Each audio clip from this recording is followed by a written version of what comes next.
the election campaign is heating up. We have more than 20 candidates in the fray right now, all of them promising to take the nation to prosperity. But one candidate has perhaps the most appropriate symbol, the car. So he's going to fast track the economy on the way to prosperity, and at the same time use his volumes of experience in the area of justice to bring about transparency and a better system of government.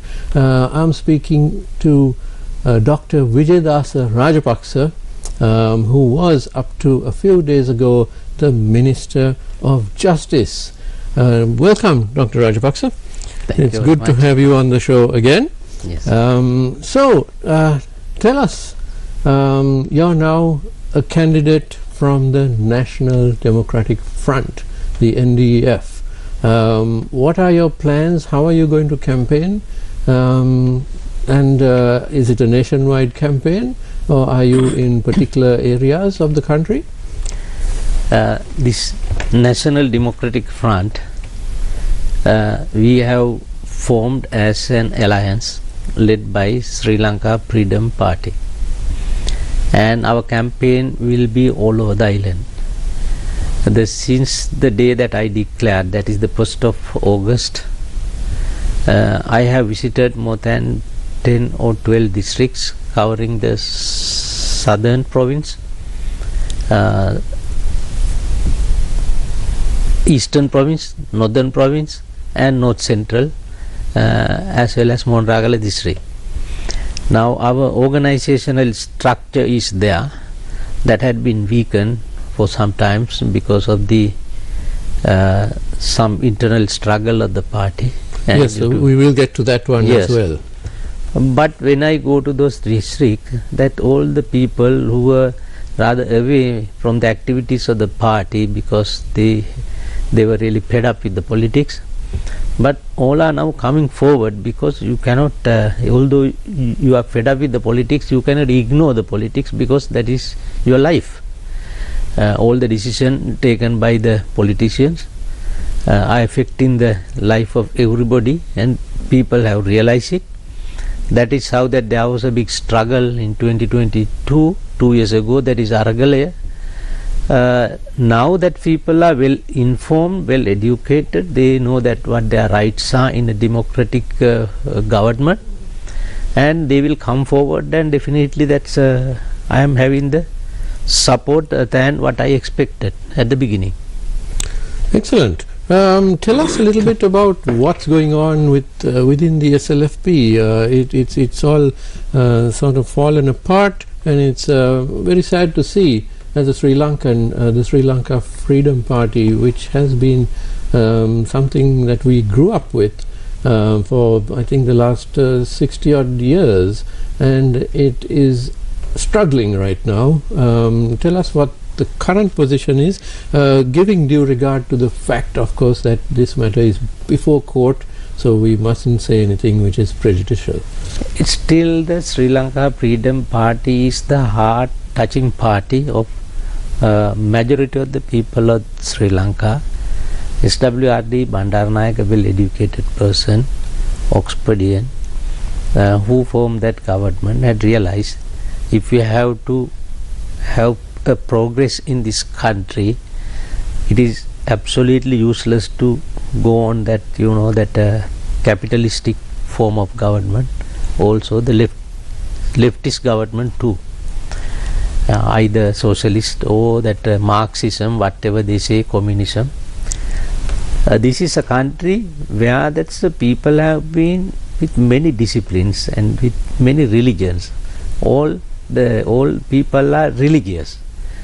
Therefore, that he thought that the best path is the middle way. 𝗦𝗵𝗍𝗶𝗶, he said that this is the party which was formed on basic principles of the middle path. When it comes to economy, when it comes to foreign relations, when it comes to agriculture, everything, that was the middle path. That is why still Sri Lankans are so fond of SLFP. Unfortunately, during J.R. Jayawardena's period, he did make arrangements just to have this party scattered. Not only the party, even that Bandaranaga family was divided and scattered all over.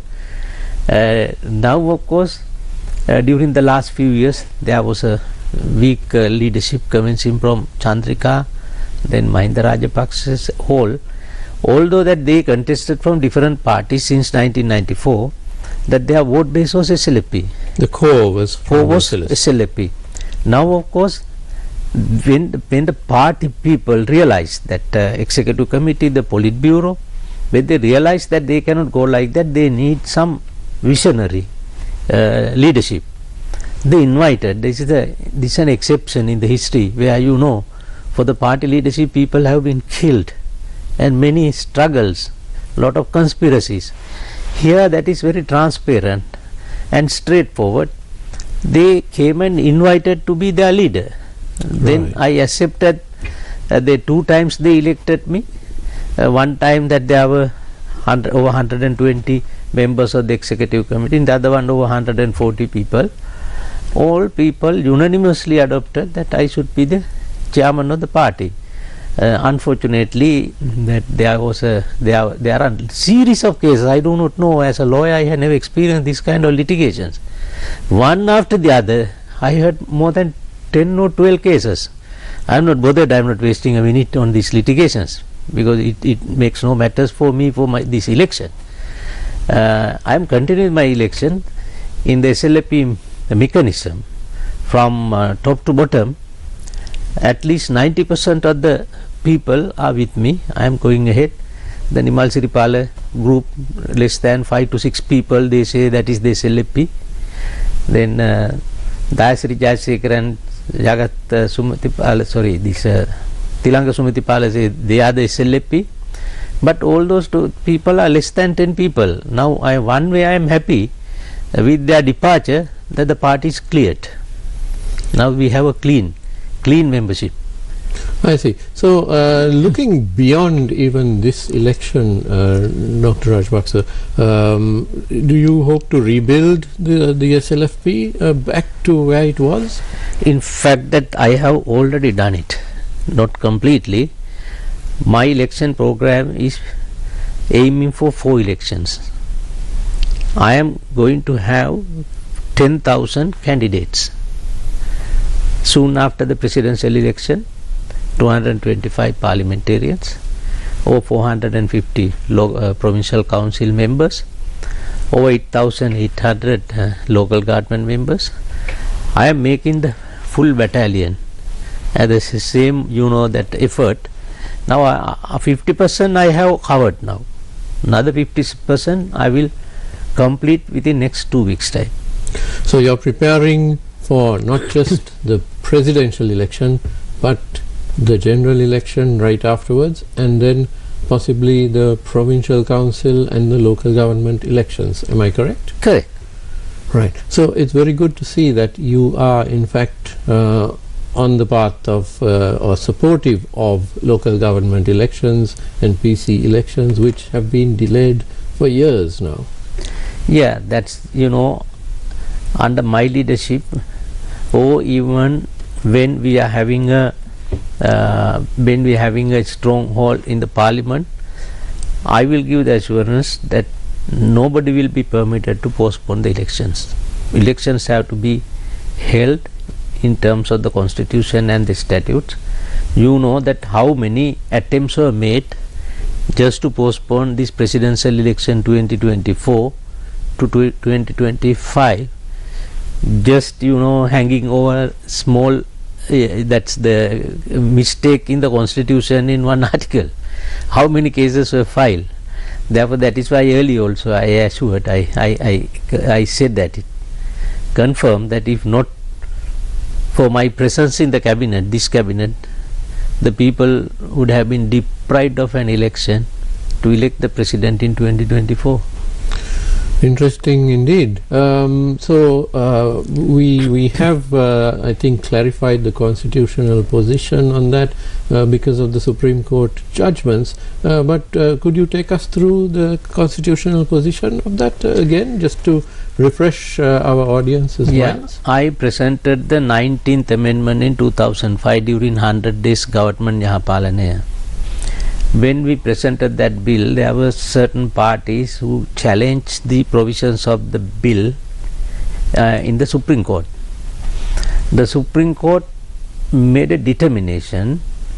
Now, in the event that you will have to extend the period of Parliament or the President, which was fixed at 6 years in the original Constitution, certainly then you are obliged to go for a referendum just to get the approval from people in a referendum, in addition to 2/3 members in the Parliament, including those who are not present, that is at least 150. But Supreme Court categorically, at that time the Chief Justice 𝗬𝗵𝗋𝗶 judgment is very clear. He has held that in the event that you wanted to reduce the time period of the Parliament and the President, you need not go for a referendum, because by reducing the period, that you are enlarging the rights of the people, that you are giving more chances for the people's franchise. That's right. Yeah. Although that was there in this judgment determination, in 2019 also some party, one lawyer who filed some papers asking whether it is correct, it is 5 years or 6 years. And at this time also that there was a person who was brought in here by somebody who is known to you from Uzbekistan to file the case specially just to have an extension of 1 year. When it was failed, thereafter that it was, I was surprised that lawyer also, after delivery of that judgment, a senior lawyer also filed a petition asking to declare that it is 6 years. That also rejected with a heavy cost. Yes, indeed. So we are all systems go for the election, and hopefully it will be a smooth turn of events. Dr. Rajapakshe, let's get to some of the controversial aspects here. The first one I'd like to ask you is, now you've resigned from the post of Minister of Justice, Prisoner Affairs and Constitutional Reforms, just after announcing your candidacy. Could you tell us the reasons why? You know that resigning from a portfolio is not something new to me. It's a usual thing in my life. As you know that I have refused cabinet portfolio 6 times in my political career, and I have resigned 2 times. One time I have been expelled from the cabinet, you can remember. This time, of course, that I came to the Parliament from the votes while contesting from SLPP vote to party. Then the cabinet was formed by the SLPP. That's right. Under the leadership of 𝗬𝗵𝗍𝗶 Rajapakshe President. Yes. Then 2 times I refused to be a member of his cabinet, but soon after the Aragalaya, he was pleading for 1 week, asking me to take over this portfolio. In addition to that, Mr. Ranil Wickremesinghe also became the Prime Minister, that he was pleading throughout entirely for a period of 1 week, asking me to join the cabinet. So finally, I thought it's my duty when the country is in the trouble. We being a politicians, that is the time that we should come forward. But before that, we did every possible attempt, asking the opposition to take over the country, saying that we had a group of 53 members. We said that we will support. But when the opposition also refused it, then this country was, anarchy. Nobody, our country was like an open without parents. That's right, yes. Then we took the challenge, of course. We didn't want to see the colors or their political affiliations and the parties. Who agreed that 20 ministers, we formed the government under the leadership of Mr. Ranil Wickremesinghe, who were elected by us, especially that by the vote to SLPP members, 134 votes. Then we worked hard for a period of 2 years and 2 months continuously. That was the most exhaustive period in my life. I did so much of work. More than 90 laws we drafted and got passed in the parliament. Normally in the Ministry of Justice it takes about 20 years to do this much of laws. But we had to do it because there were many conditions, that compliances we had to fulfill. If we have to get the GSP concession at the beginning of January 2023. That's correct. Then most of their compliances were legal reforms. Then when we applied for IMF support, they also gave a lengthy list of compliances. At least 80% of such compliances are legal reforms. Therefore, that we worked very hard. We were able to get this 21st amendment passed in the parliament, irrespective of the fact at times the opposition opposed, on the other occasion, at other times government opposed, with greatest difficulty, by making use of the power of the media that gave to me, by creating a mindset of the people. I was able to get the laws passed because the MPs could not go against the public opinion. Right. That is how I got them passed. Also anti-corruption laws, electoral expenditure law. Those are very important laws which were, the people were pleading during last 3 to 4 decades that nobody could have done it. Then we did it. Then we were able to get the GSP plus concession for 4 years and also IMF support. That is how we did it. Of course, that it is not an exaggeration. That I can see, for us to get all this relief, at least 80% of the work that I did. But of course, the credit should go to the President and the members of the cabinet, because we collectively did it. But the work, that's the responsibility was cast upon me, and some of the bills, in fact, that I myself drafted, because of the time constraint, we had to fast track. There were some controversial bills which went through as well, but with amendments, and I'm glad to say that some of our feedback from our programs was also incorporated in your amended bills. Yes, that of course that there was no much controversy in my bills, except for this anti-corruption. Of course, that all the politicians were basically against, although they are against the corruption. And SJB and JVP that voted against the electoral expenditure law. I think that the controversial bill was this online safety bill. That's of right. course, that is a sole responsibility on the part of the Public Security Ministry. That's, I had nothing to do in that one, except for that I gave some the input just to avoid these controversies. Right. So let's get back to your resignation from the ministerial portfolio. Why did you do that, and do you feel that it's the ethical thing to do? Really, that legally there is no any obstacle. The President Ranil Wickremesinghe that discussed with me when I took over this party, and when I said that I am going to contest, he said that is not appropriate, because I am a member of SLPP and I came to the cabinet by contesting from SLPP. If you are contesting from a different party, it is not good. I said yes, I consider it, although there is no any legal impediment as far as as politicians, disciplined politicians, as far as ethical parts are concerned. I said that will be okay. I will take a decision at the appropriate time. Accordingly, I took my decision. At the same time, I reminded him.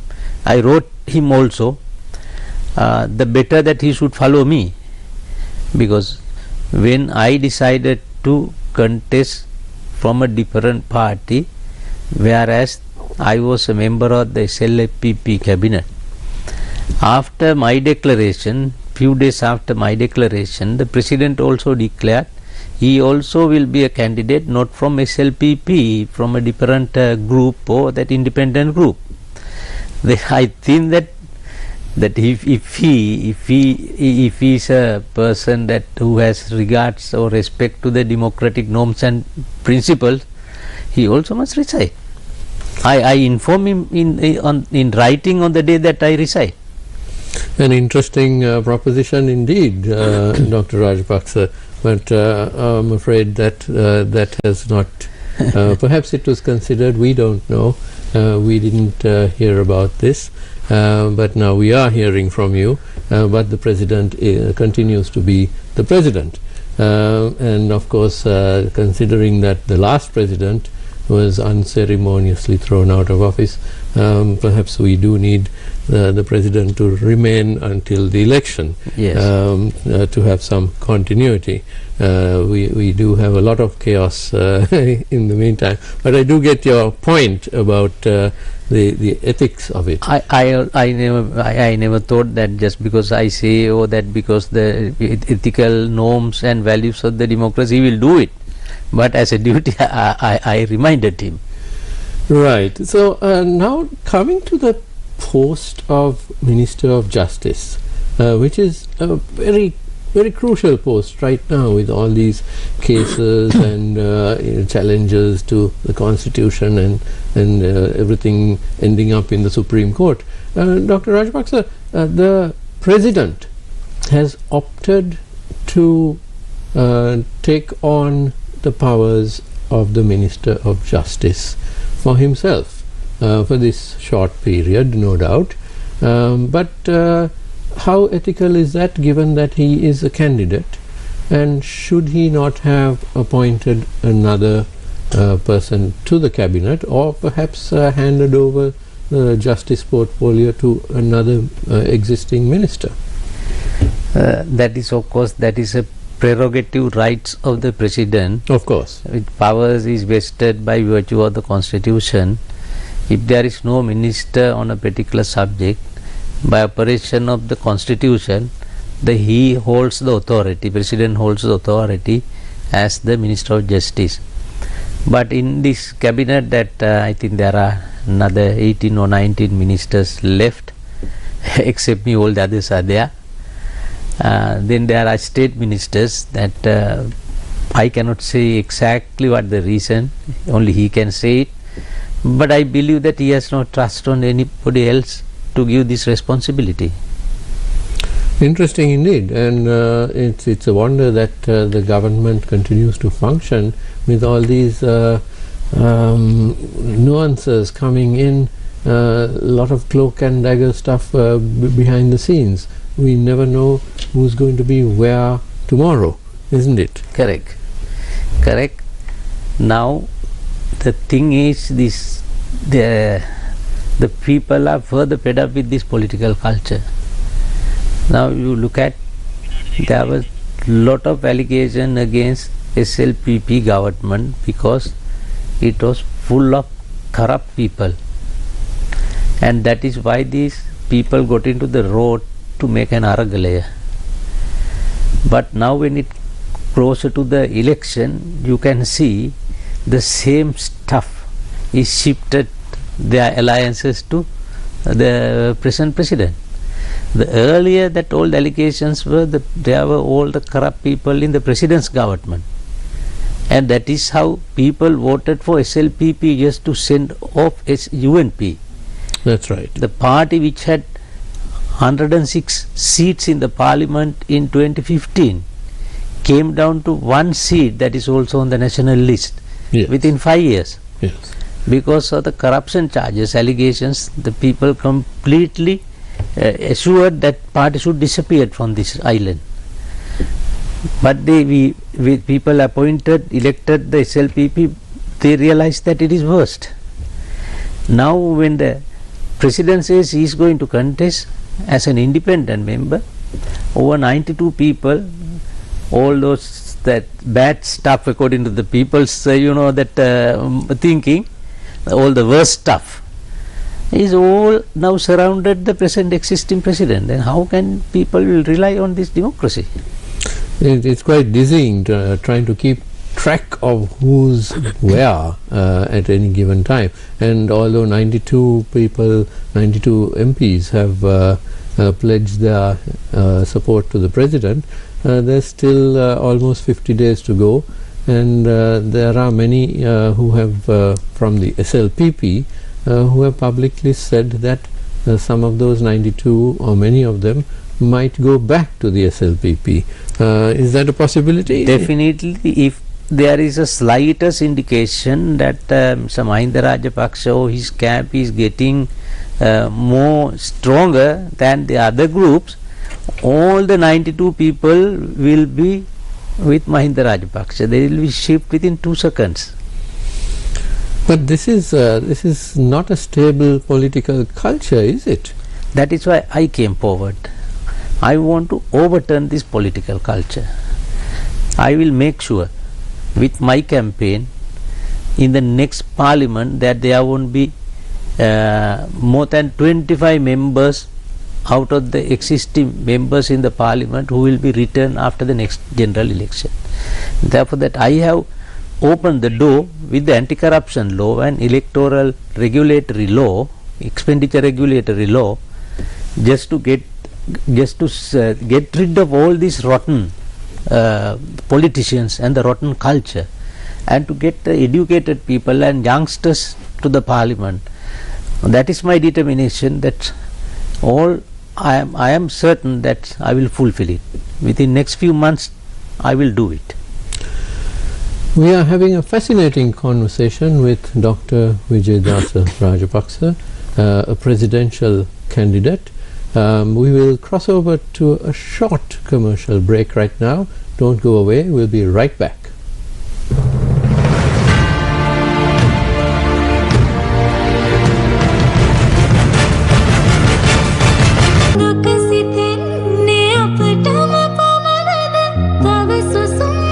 Voice ගායන ශිල්පිනී නදුනි යමීෂාගේ නවතම ගීතය Spotify, Apple Music, YouTube ඇතුළු ඔබගේ ප්‍රියතම සංගීත සේවාවන් හරහා රස විඳින්න.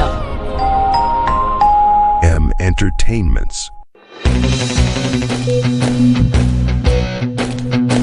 ඒක serious වැඩක්. වැඩේ මොකක්ද කියලා හරියටම දන්නේ නැතුව මම කොහොමද සර් හරියටම උත්තරයක් දෙන්නේ? තෝ මේ කිව්ව කම්පැනි තෝගේ ගෙදර. දැන් ඌ කිව්වහම ඔබට මේ කිව්ව ගෙදර අරන් යන්න කියලා ඔබ මේ කිව්ව ගෙදර අරන් ආවා. තවත් කෙනෙක් වෙනුවෙන් තමන්ව පරිත්‍යාග කරන ගෑණියෙක් මම ඔය දැක්කමයි. මගේ බලාපොරොත්තු අප්පච්චි සබ්මරින් එකක් යවන්න. හැමදාම දේශපාලකයෝ පන්සලට රින්ගුවේ මොකක් හරි වාසියක් තකා තමයි. මේ මෙස්සා අද රාත්‍රී 9ට සිරස TV තුලින්.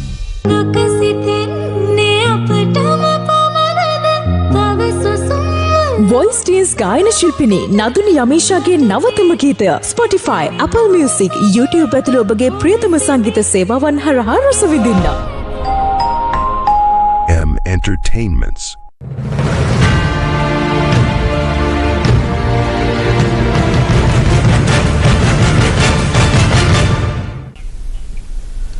Welcome back to Face to Face. We are with Dr. Wijeyadasa Rajapakshe, President's Council, Member of Parliament, until a few days ago the Minister of Justice, and now a candidate for the presidency. Dr. Rajapakshe, let's talk a little bit about dynastic politics, family politics, which has been the bane of Sri Lanka and Sri Lankan politics for many decades now. So although your surname is Rajapakshe, you are not at all connected with the Rajapakshe family of politicians. You in fact spell your surname with S-H-E and not S-A. So quite different, not to be confused. Now give us your opinion of this family politics situation. You know, this is a curse to this country. It's a bane. This political culture, that legal framework itself has made it in a way just to, you know, maintain the family politics intact. Now, you know, in our system, the political system is corrupt. System is corrupt, not only the people. The system itself is corrupt. Then the people are the worst, the corrupt. With the system, under this PR system, unless that you have lot of money, that you can't win an election. No genuine person can have a place in the parliament or any other, the local government or provincial council. You'll have to spend so much of money. But all the politicians who came to politics during last 30 to 40 years after this constitution were not people, the moneyed people, all the poor people. But within few years that they became very, very rich. Therefore, now they know the model. The model is you can rob 1,000 million. When election comes, you distribute 100 million. The profit is 900 million. That is how that the people are now existing. That is how they sustain this corrupt system. And that is why I brought lot of laws, changing the election laws.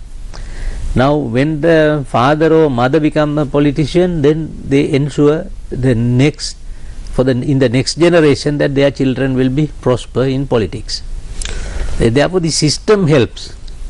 We will have to get rid of that politics. It doesn't mean just because the father is a politician, if there is a son or daughter that who are dedicated to serve the people, then it's okay. That is, you can't make any the blame or allegation. But here, that's very rarely we find that kind of instances in Sri Lanka. Just because father died, then the daughter become a politician. If the husband dies, the wife become politicians. That is how it happens in this country. This is a family bandism. We'll have to get rid of this system. Well, what do other countries, like perhaps the United States, how do they manage something like this?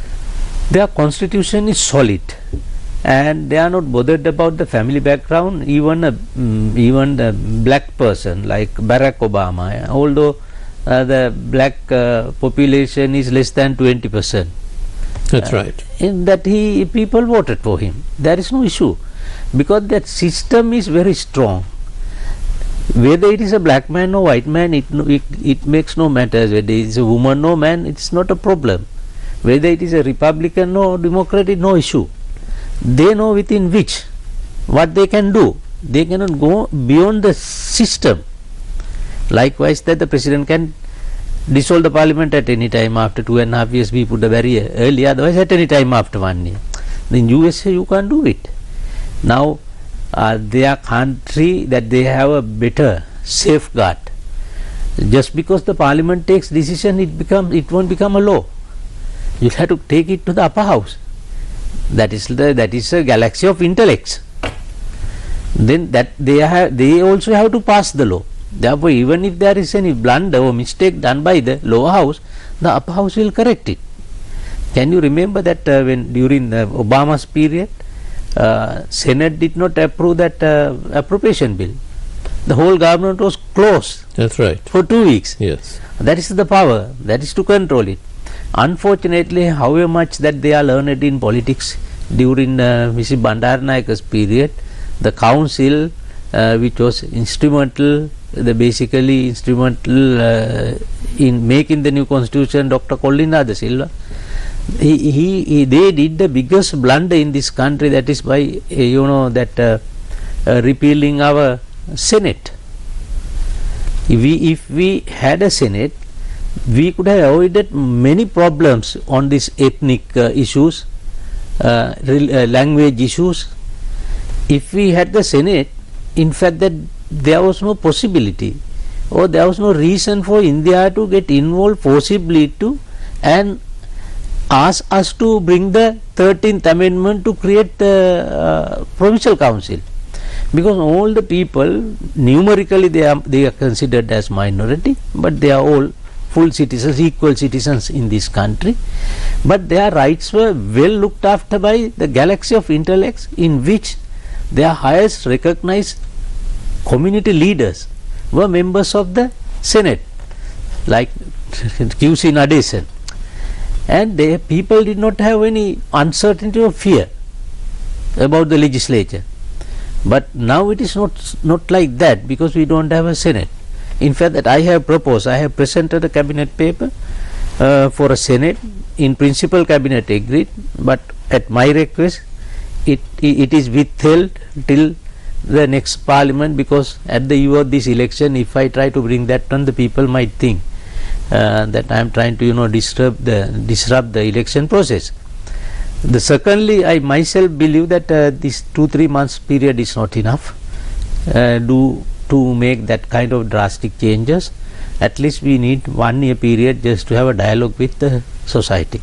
Absolutely. I'm very happy to hear that you recommend a dialogue with society when bringing important bills and amendments to the Constitution. Now, another controversy which doesn't seem to die is the appointment of the IGP. Now, to refresh the memories of our viewers, the Supreme Court issued an order which prevented the present IGP from functioning. That had nothing to do with the election per se, but another matter.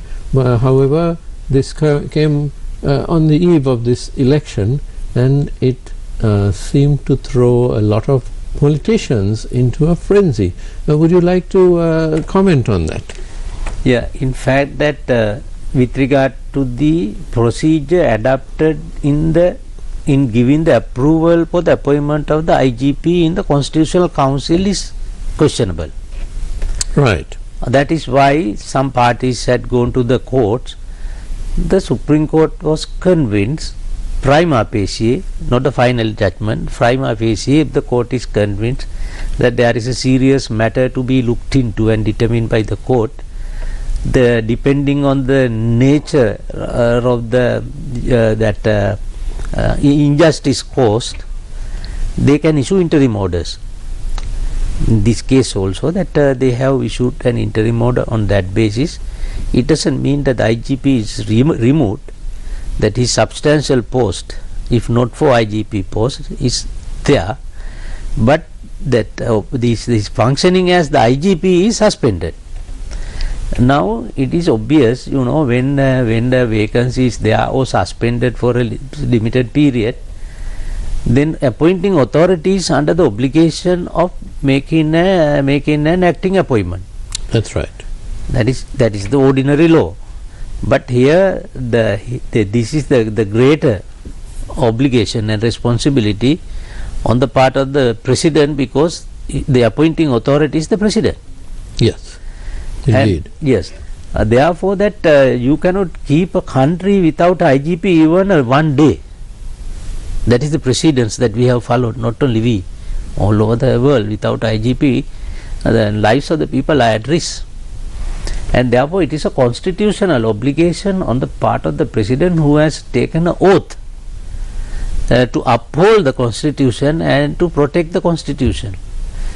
Therefore, that it's under the obligations to appoint an acting IGP forthwith. If not, he is violating his oath, he is violating the Constitution. The remedy will be impeachment. But this is not the time at the eve of the election, not a time for, there is no enough time to go through the process of an impeachment. But it's a serious matter even after he leave the office of presidency. 1 day that he will have to make some compensation for the non-performance of his duties and obligations. Likewise, that the Supreme Court have already held against some of the presidents that they have not performed their constitutional obligation, and therefore they are liable. For that also, I opened the gate under the 19th Amendment. Before that, nobody can go and file any kind of action against the President. But we opened the gate by introducing new provisions. In the event of a violation of fundamental rights, anybody can go against the President to the Supreme Court. So we expanded that in 21st Amendment also, not only by way of fundamental rights violation application to the Supreme Court. If he has done something wrong, as as the minister, because he can hold the ministries such as defense ministry and others, if he does something wrong as a minister, the people have a right to go and challenge them in the court of appeal by your writ applications. Writ of mandamus, writ of 𝗬𝗠𝗀𝗀, writ of mandamus and certiorari. That's right. All kinds of writs. Yes. But it's common sense, isn't it? If a senior person in any organization, even in the private sector, if that person is unavailable, there should be someone else who will, just for that period, take on those duties. For example, if the IGP fell ill and were hospitalized, God forbid, then somebody else needs to take over his duties and be appointed to do so. And there are certainly so many senior DIGs who would fit the bill just for a few weeks. That is true, in fact, that they must not take this so lightly, and they must not play fools with the lives of the people. Now, can you remember in 2016 November, I said in the parliament that there is a serious threat to the national security. There is a possibility of, that blasting suicide bombers and making this country a bloodbath. That's right. Then my own government, they got annoyed. That was one of the reasons as to why I was expelled when I opposed to the 𝗬𝗪𝗏 port deal. And I was the member of the government in the Constitutional Council, in the First Constitutional Council. When it came up for that his appointment, that particular IGP, in fact I opposed, not because I had anything against that IGP, that person, but I realized, I explained that he is not fit enough to take over the security and the defense of the country. But unfortunately they considered his school background, family background, and they said no, he's a royalist, he's a loyalist. They wanted to appoint. I said one day you will have to pay a heavy toll for it.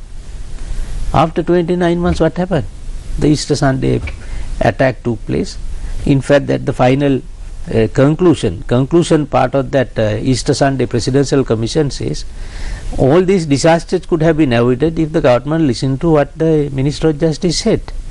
What the government has done is doing nothing just to prevent it. They killed the messenger. Now, let's get to some of your campaign promises. When can we expect to see a manifesto officially come out? I am tentatively hoping to release it on 18th of this month. Basically, I can say the first priority is the rule of law. No purpose of talking anything else in this country unless that you uphold the rule of law. Then, of course, that economy. Without addressing the rule of law, just addressing economy is useless, absurd. And therefore, first rule of law, then the economy. In the economy, that there are many parts, of course, we'll have to discuss in detail. The number one is agriculture, number two is the industries, the service segment is a different one. We have a plan, short-term plan for about 5 years, the long-term plan for 10 years. Okay, now when it comes to the law, the constitution, you are of course undoubtedly an expert, one of the foremost in our country, but when it comes to the economy, that is not your field. You are a President's Counsel, not a doctor of economics. So if you were to win the presidency and then go on to have your party winning in Parliament, who would you consider from your party or from those around you to take on the mantle of the finance ministry, economics, trade, investment? That we will make in the next parliament. That we have got enough experts, the professors, doctors, other experts in many fields, like is in economics, accountancy, audits, everything. That you will have to get the service of everybody. I am not an economist, but I was a banker for 5.5 years before I became a lawyer. and I have dealt with many institutions where the economic matters are involved. But similarly, if you look at that 𝗬𝗂𝗯𝘀, I am not going to compare him. If you look at that 𝗬𝗂𝗯𝘀, then he was not an economist, he was a lawyer. What he did was that he established the rule of law just to give the whole world accepted in that country that the rule of law is there. Anybody can, even today you can go with $10 million in hand from this corner to the other corner of Singapore. Nobody will come and touch it. That is the rule of law. If you create that ground by giving the guarantee the rule of law is upheld in that country, enough people will come and invest here. Even the local people don't invest because still that they don't have any guarantee that these rulers of this country is upholding the rule of law. And other things, the tax policy. Now you do not know if you start a particular industry today, whereas you know that you have to pay out of your profits 10% to the by way of income tax. But tonight that the Albion Gazette, it is increased up to 20%. Then can you continue with your business? That is how all this business collapse. There has to be a proper tax policy, at least for the people to know 5 years before that in this particular year the tax policy will be that. By just changing every day, when the Treasury Secretary or the Finance Secretary says that there is a shortage of 5 billion rupees, and then the Finance Minister say, okay, increase this much from this particular item. So can you run a country like that? Well, you can't even run a corner boutique like that, let alone a country. If the Kadhe Mudalali finds that his electricity bill is too high that month, he can't simply raise the price of bread or dal or whatever. Correct. It doesn't work that way. But unfortunately, that's what's happening. It happens in our treasury. In our treasury, in our government. And also the other biggest issue is that the foreign exchange.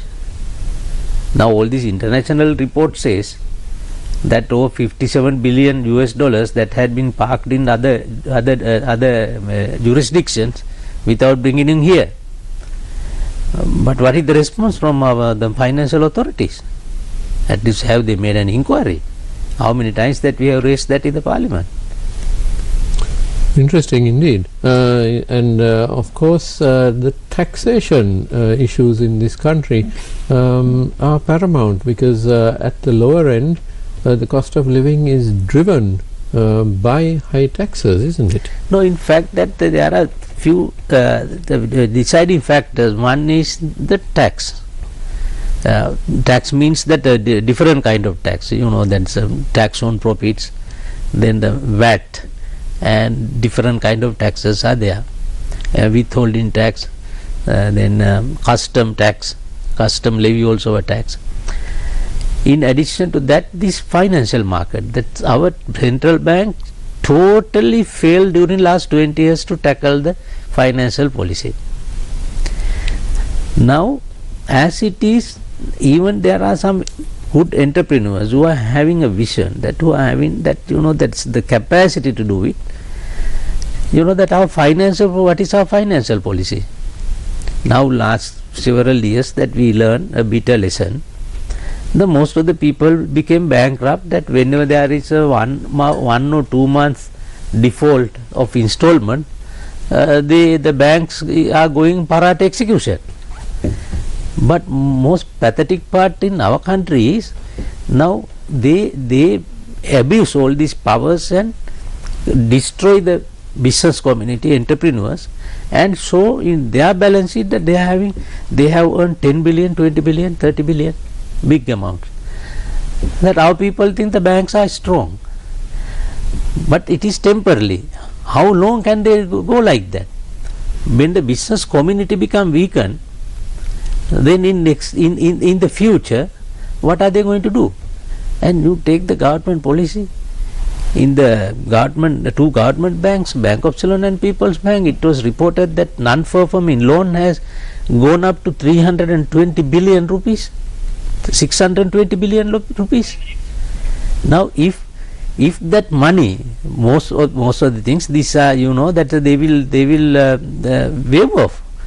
But if that 600 billion had been given to our entrepreneurs, then there is no shortage of money now. Absolutely. So it's a lot of wrong policies, wrong procedures being followed. That seems to be the order of the day, which you of course are hoping to or expecting to correct should you be elected. Now let me ask you, Dr. Rajapaksa, if you are not elected president, I presume that in a general election you would be standing for parliament again? Definitely, that our coalition is there. Even if it is unsuccessful, but we are going to have the victory. But with all that, as you said, that if it not happen, still in the next parliamentary election we can guarantee we are at least getting about 50 to 60 seats in the parliament, whereas that's nobody can take decisions without our support. And you have been a member of parliament, I believe, for the last 20 years? 20 years, yes. Considerable amount of experience. Yes. And one final question, Dr. Rajapaksa, is regarding the Bar Association of Sri Lanka. You are a former president of the BASL, but right now the BASL is in the midst of its own troubles. Would you like to comment on that? Yes, in the Bar Association, in the history of now, it has completed 50 years. In the history of Bar Association, there was no politician who wanted to become the president of the BASL, because it is an absolute, that the dream, the myth. It is impossible. But in 2012 and 13, I took the challenge, being a member of parliament representing a political party. I contested. Still my record is that I got the highest percentage of the votes, and it was the most troublesome period where there was an impeachment against the Chief Justice. Some judges were attacked, courthouses were attacked. We boycotted the courthouses for 6 days all over the country, and they came and shot at my house also. So many incidents.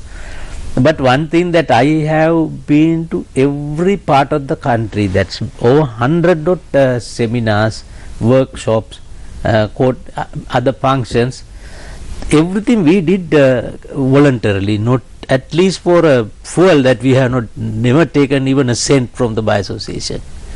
And on my own, that I have given books, donated books, my own books, worth of several millions of rupees, all these bars. That is how that we gave the leadership to the bar. I have made more than 200 juniors from my chamber. Some are judges, some are President's Council. So I am quite happy the way that we did it. But unfortunately, the allegations that has come up against the Bar Association is very pathetic, and it's a black mark on the entire profession. Indeed, and we hope that that situation would be cleared up as soon as possible. After all, the Bar Association is an extremely important institution to the country, and especially during the time of the Aragalaya, when chaos threatened the entire country, and we didn't know who would be running the government tomorrow. The Bar Association was a calming influence in many ways. Now what next, Dr. Rajapaksa? You mentioned that you have been campaigning in several regions of the country. Do you intend to continue this? Yes, I am in another 1 or 2 days time again that I am continuing. Thereafter that I am going all over the country to each and every electorate, 160 electorates in the second round. In addition to that, I have appointed most of my organizers in all the strata at different levels, just to take my message and the leaflet to each and every house. And also my media campaign also I will start in few days time. Excellent, and good luck to you. Thank you very much, Dr. Wijeyadasa Rajapakshe, President's Council, Member of Parliament and Minister of Justice until a few days back, and now presidential candidate. Thank you very much for spending the time with us this evening. Thank you very much for giving this opportunity in your channel, prestigious channel. Thank you. And to you at home, don't go away. The news is coming up right after this. Thank you for watching. Have a good night.